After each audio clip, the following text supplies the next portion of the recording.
If the Mariners sold at the deadline this year, what would that look like? Our listeners take a crack at it coming up here on Fan Fiction Friday. Colby, hit it.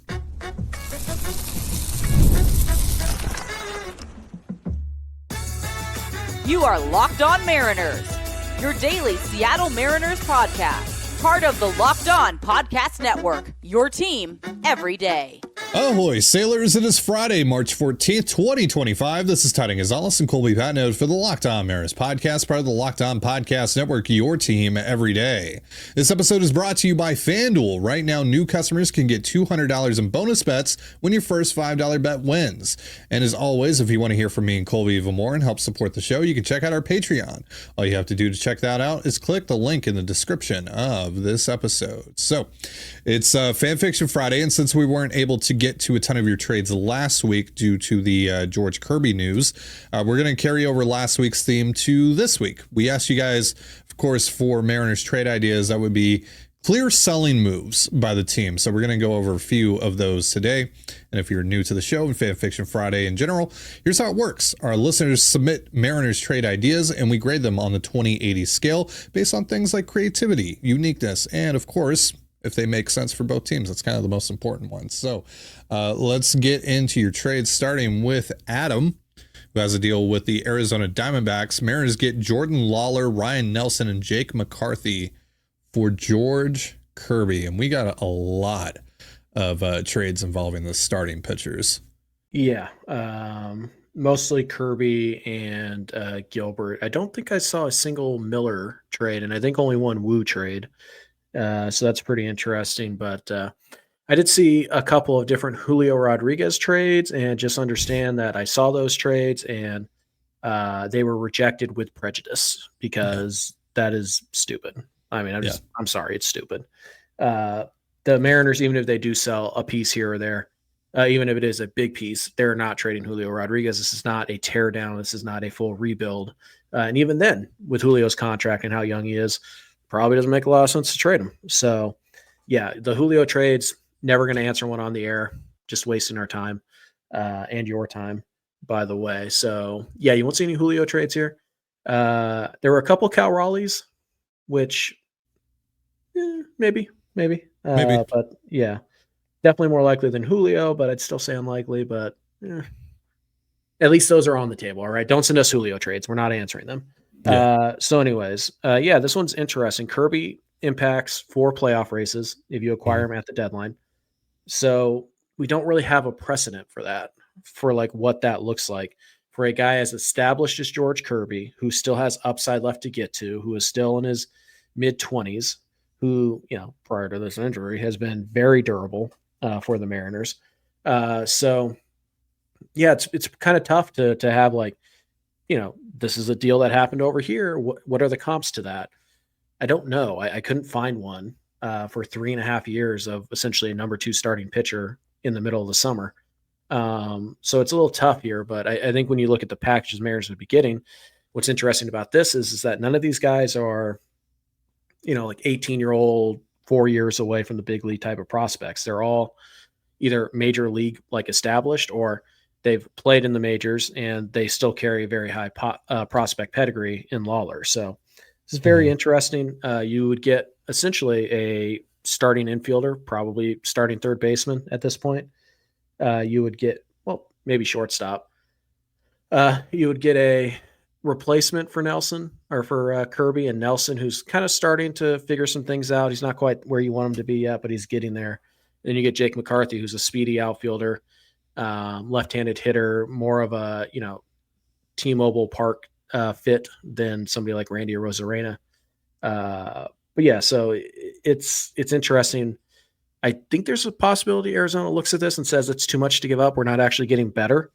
But Arizona does, have their infield, like Ketel Marte and Perdomo are both locked up long term. They could just move Lawler to third, which I assume is the plan. But if you're chasing a pennant and you're trying to track down the Dodgers, and Lawler is maybe just not, performing at the time of the trade, then yeah, maybe you do consider this, because ultimately McCarthy's probably more of a really good fourth outfielder. And Nelson, still some bullpen risk there with Ryan Nelson. So maybe. I just don't know if Arizona would do it. I do think this is the type of thing, though, that a team would have to do to really get Seattle's attention, is be like, because again, Seattle's not going to rebuild. Yeah. They may retool, they may reallocate, but they're not going to rebuild. And so players who are in the big leagues or close to the big leagues, like, they're going to carry more value in a Kirby trade. So I don't know if Arizona does this, but I think this is roughly what it takes to get Seattle's attention on a guy like Kirby. But again, we don't have any, or I couldn't find any historical comps that are relevant. Can't go back too far. Those are relevant. So it's tough to say, but this is interesting. Kirby feels like a guy who's just impossible to trade midseason.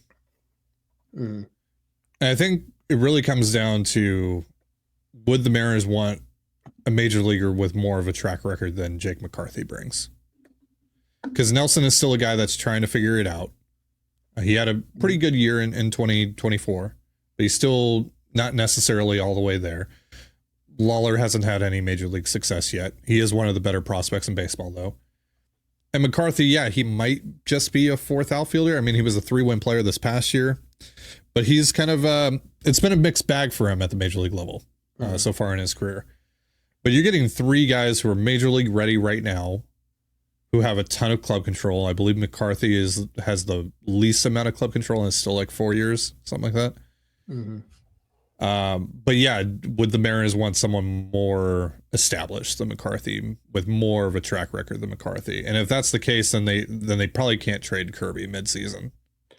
Yeah, I mean, what's interesting about this is that the Mariners, if a trade like this happened, arguably they have, it's kind of like a super souped up version of the Paul Sewald trade, where it's like, yeah, we added 3 starters for one, and so Lawler's going to play third base now, and McCarthy's going to, roam the outfield, all 3 spots. We know how the Mariners are going to do that.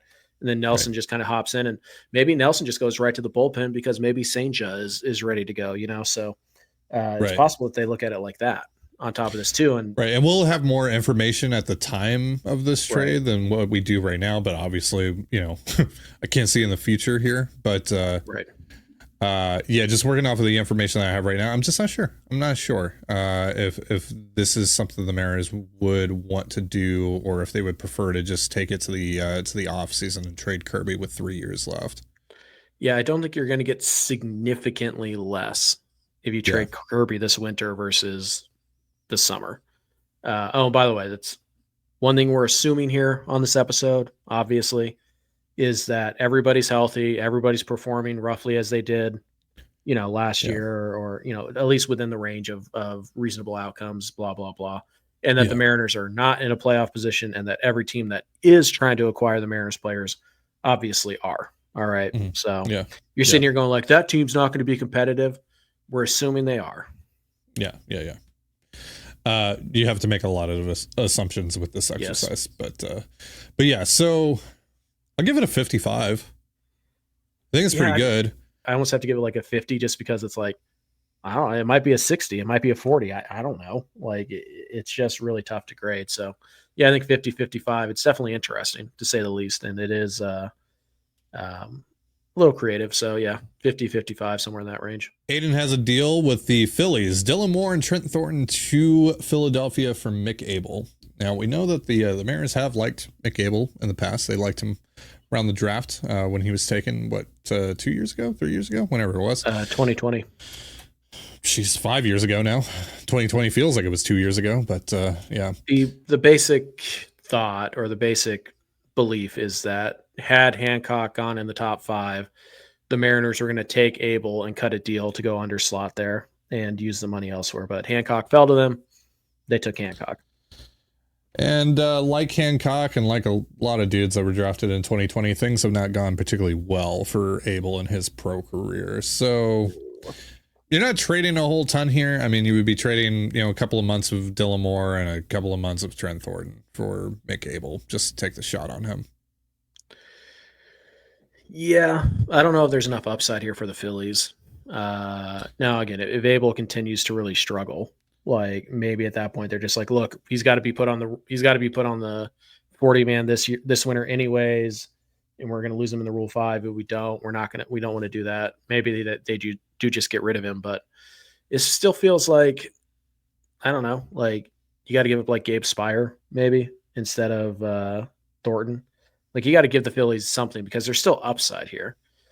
So Abel's a really tough guy to kind of place value on. He's not worth nothing because the stuff and the pedigree is still really good.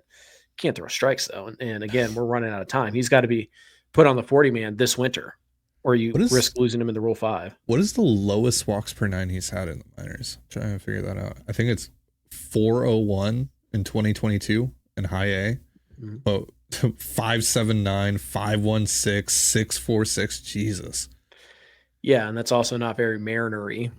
Yeah. So the Mariners may have liked him 5 years ago, but if he can't throw strikes, I like that type of prospect is a fine guy to take a shot on when you're giving up a couple months of a Bryce Miller. But I think because it's the Phillies, because of the prospect pedigree and all that stuff, I think it's probably going to cost you a little bit of a better reliever. But yeah, this is interesting. This is exactly the type of shot you take when you're out of it for a summer and you have innings to give. You trade for a guy like Mick Abel and you say, let's try this and see if it works. Yeah. And maybe it does pop and you have a guy, and if it doesn't, you lost a couple guys who are going to be free agents anyways. Yeah. So I'll go 50.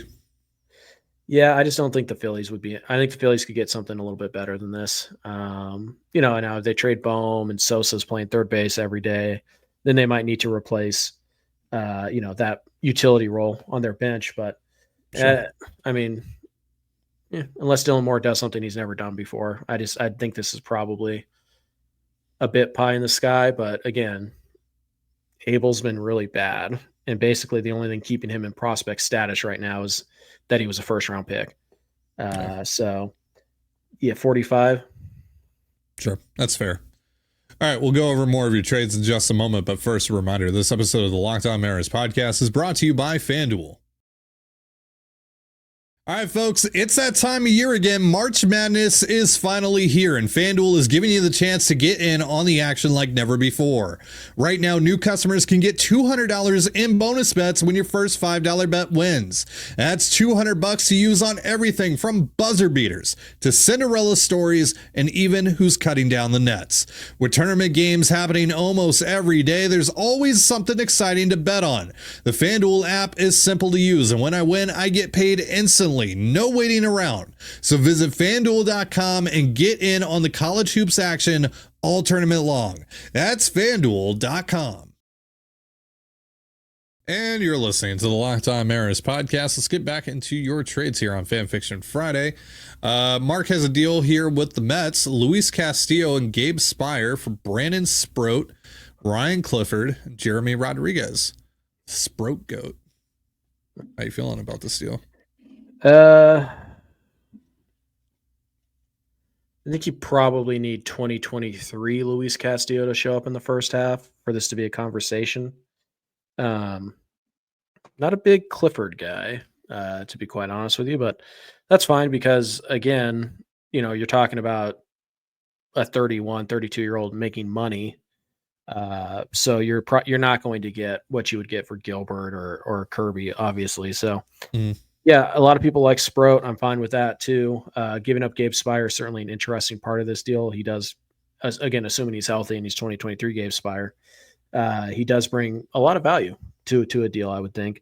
And this is a very common thing to do. You trade kind of the big piece, and then you attach something to that piece to kind of sweeten the pot. It's interesting. If we assume Castillo's back to 2023 for him, if we assume that that Spire is healthy, then I think this is pretty interesting. Clifford is kind of a fringe top 100 guy.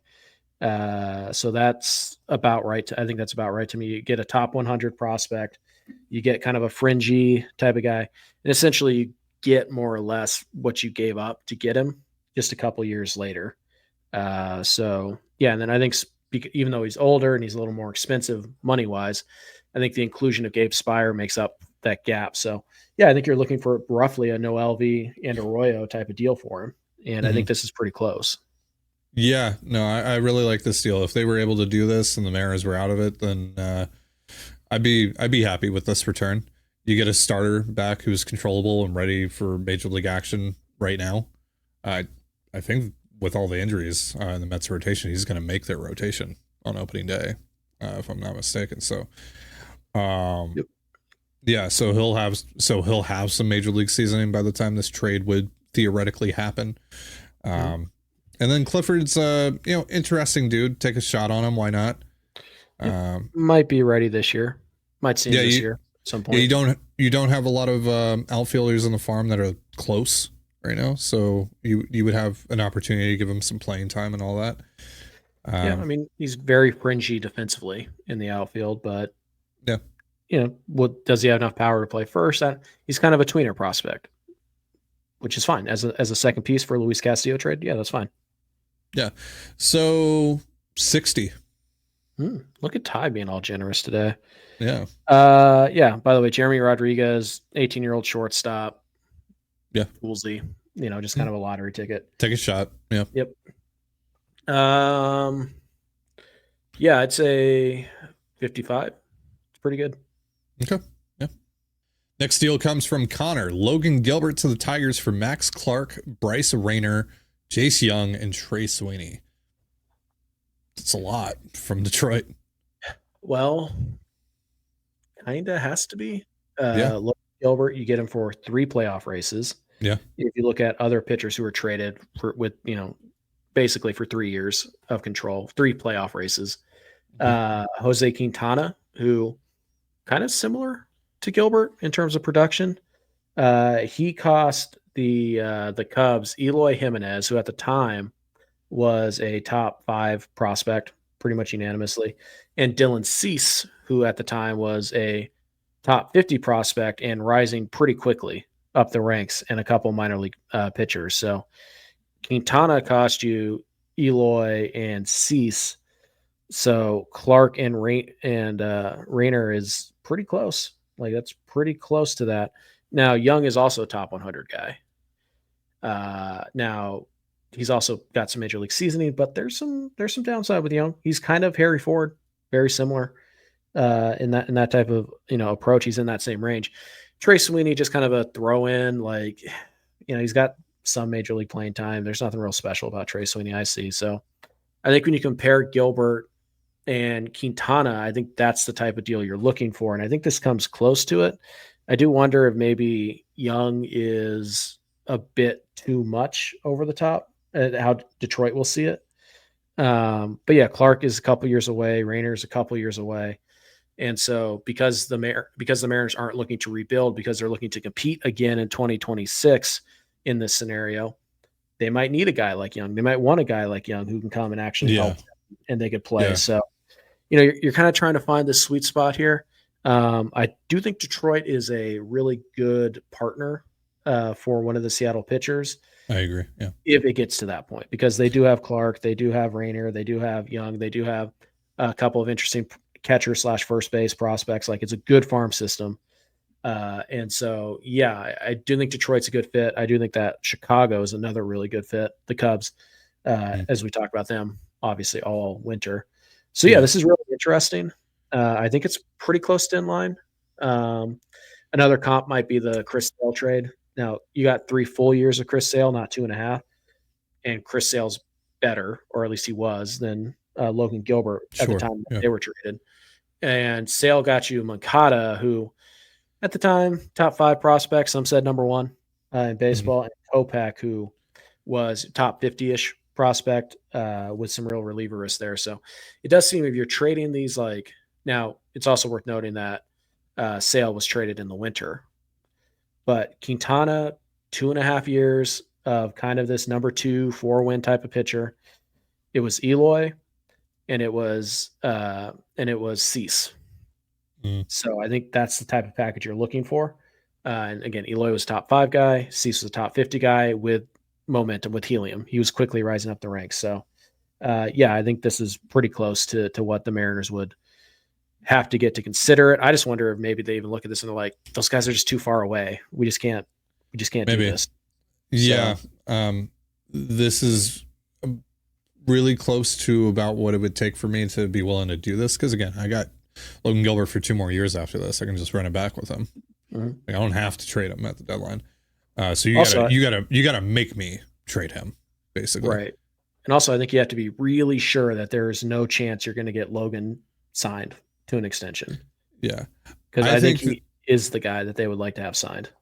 I do wonder if the Tigers go, this is one piece too much for us. Right. And if that one piece is Clark, you're probably out. Like, Yeah. if you're the Mariners, I think you have to have Clark or you have to have Job, or you're not even entertaining this. Yeah.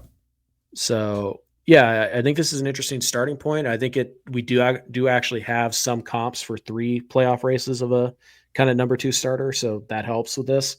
And Clark might be the new number 1 prospect in the Mariners system. Now, obviously, they'll have made a selection, the number 3 overall pick. They'll have made that selection by the time a trade like this happens, and we'd have more information on Emerson and all that. But there's a shot Rayner would be pretty close to top 5, I would say. Mm-hmm. And Young would probably be, well, I mean, he'd probably graduate at that point, but based on how things are right now. Didn't he? No, he hasn't yet. No. Oh, okay. Yeah. Based on the way things are right now in the system, I would say Young would probably be top 7 or 8. And just one thing to keep in mind is that the Mariners, they can acquire Clark, right? They don't ever have to acquire him with the intention of him playing for you. You have more trade ammo now in the winter to go get a bat. Yeah. And so, it's interesting to say. I'd say 55. It's definitely kind of in range with the comps I looked at. I've seen a lot of Logan Gilbert trades doing this. Relative to those, I'm gonna give this a 60. Yeah. All right, we got a few more trades to go over in just a moment, but first, a reminder: this episode of the Locked On Mariners podcast is brought to you by Monarch Money. Ever check your bank account and wonder, where did all my money go? Between dining out, online shopping, and entertainment, it's easy to lose track. That's where Monarch Money comes in, your personal CFO giving you full visibility and control over your finances. Monarch Money isn't just a budgeting app. It's a complete financial command center. You can track all your accounts, investments, and spending in one place, so you stop just managing your money and start building wealth. Instead of juggling multiple apps, you can use Monarch to check your finances, track spending, and even plan long-term goals. Managing money with your partner is smoother than ever. You can track shared and personal accounts, set goals, and stay on the same page without the stress. Take control of your finances with Monarch Money. Use promo code LOCKEDONMLB at monarchmoney.com for 50% off your first year. That's monarchmoney.com, promo code LOCKEDONMLB for half off your first year. And you're listening to the Locked On Mariners podcast. Let's get into the last few trades we have here on Fan Fiction Friday. The Heat Miser has a deal with the Cleveland Guardians, Chase DeLauter and Parker Messick to Seattle for Andres Munoz. Munoz is really tough. Like, he's fascinating. I would like to see what the Mariners could get for him, but also I feel like there's a really good chance it's underwhelming. I mean, it's kind of there's a wide range of possibilities with him. There is, and I think again, you get him for 3.5 years, so 4 pennant races. Edwin Diaz was traded with 5 years of club control, so you're probably not going to do quite. And he was coming off of one of the best reliever seasons of all time. Right. So you're probably not going to get that. Yeah, no. But you probably should get more than the Josh Hader deal. You remember that a few years ago. Sure. So it's kind of, you have to find this middle ground. I think for the Mariners to move Munoz, they would want one like top 30-ish prospect, top 40 prospect, and probably somebody a little bit better than Messick, although he pretty close to Major League ready and he's put up some good numbers. Yeah, I mean, like, both of these guys are going to play at the Major League level this year. Mm-hmm.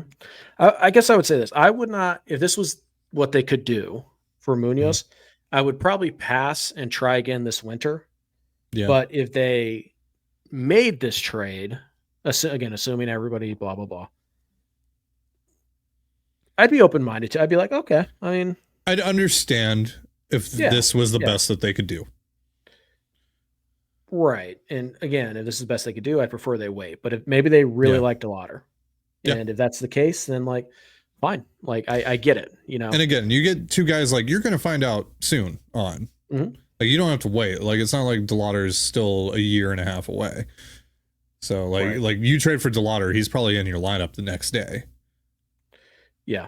I mean, like I said, I wouldn't love it, but I could certainly see the merit. And if they were just like, we think DeLauter is like the bat or the Robin to Julio's Batman, like we really feel strongly about this, then it's like, okay, I guess, like, again, at the end of the day, you are trading just a reliever. As much as we love Munoz and as good as he is, he is just a reliever. So if you get an everyday type of bat for that guy, I'm never going to hate it, especially if you're out of it. Like a closer doesn't help you at all if you're out of it. So yeah, I'd probably wait and see what I could get this winter, but if they did this, I wouldn't hate it. So I guess I kind of have to go 50.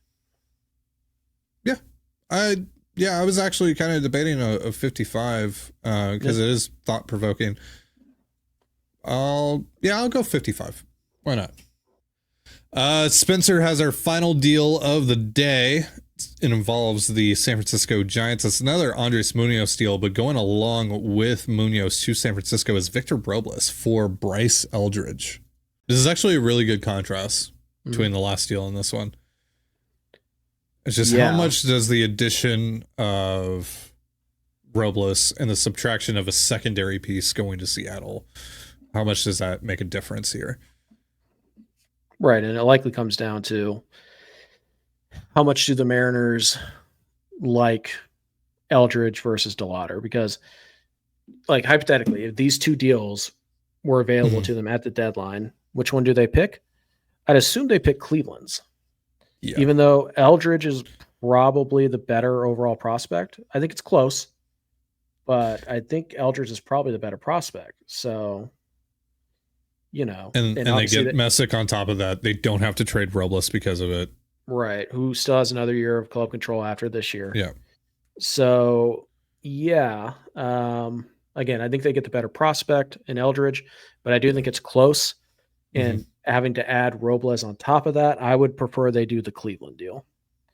So, this one's interesting, though. It feels a bit much. I feel like San Francisco should have to add a piece to this deal. And maybe it's, kind of defeats the purpose if you get Ryan Walker, right? Like what's the point? No. But maybe, and I know that San Francisco doesn't have a very good farm system. It's probably not a significant piece. Yeah, I mean, it's probably like maybe a Mason Black guy who I've liked in the past. It's that type just of interesting arm. Want to take a shot on this guy? Sure. Yeah. One of those kinds of dudes. Right. Or maybe it's somebody who's on the major league roster who's, David VR type. But yeah, I think I gave the last one a 50. I think I got to give this one a 45, but it's interesting. I'll go from a 55 on the Cleveland deal to a 50 on this one. Yeah, it's pretty interesting. Yeah. I saw somebody package Munoz and Arozarena together, and it's like, I don't even know what that would be worth. Like, make no mistake, if the Mariners chose to sell, they would be the most attractive team, like, for all the buyers. And it's always going to be a seller's market now because of the extra playoff spots. So you hope it doesn't come to that, but if it does, the Mariners are well positioned to take advantage, but probably not in the traditional way. Not a lot of rentals on this team. So it's going to sting if they sell either way, for multiple reasons. But they could really position themselves well with, picking and choosing who to actually move off of their core and kind of reallocating those resources elsewhere. So we'll see. Hopefully we're talking about, like, would you trade Colt Emerson for, for Vlad Jr. and a bullpen arm? Like, hopefully we're having those conversations instead. Be a lot more fun. So we will keep the themes going on Fan Fiction Friday. We'll create different challenges for you guys. Only one of these left, though, until opening day. That's true. But, once we start to re-up Fan Fiction Friday, probably in June-ish, we're going to give you guys specific challenges. Maybe we'll give you a specific team that you have to come up with trades for, or a specific division, or a specific player, or what have you. Yeah, look forward to that. And if you have suggestions, be sure to leave them down in the comments below or let us know on Twitter. All right, that's going to do it for our show. Thank you so much for joining us here on the Locked On Mariners podcast. For Colby Patnode, I'm Titan Gonzalez. Be sure to give us a follow on Twitter at LO_Mariners. You can follow me at Titan Gonzalez and Colby at CPAT11. That's CPAT11. We're also on Blue Sky. You can follow me at TDG, Colby at MLB Colby, and the show at Locked On Mariners. Have yourself a beautiful baseball day, and we'll see you next time. Peace.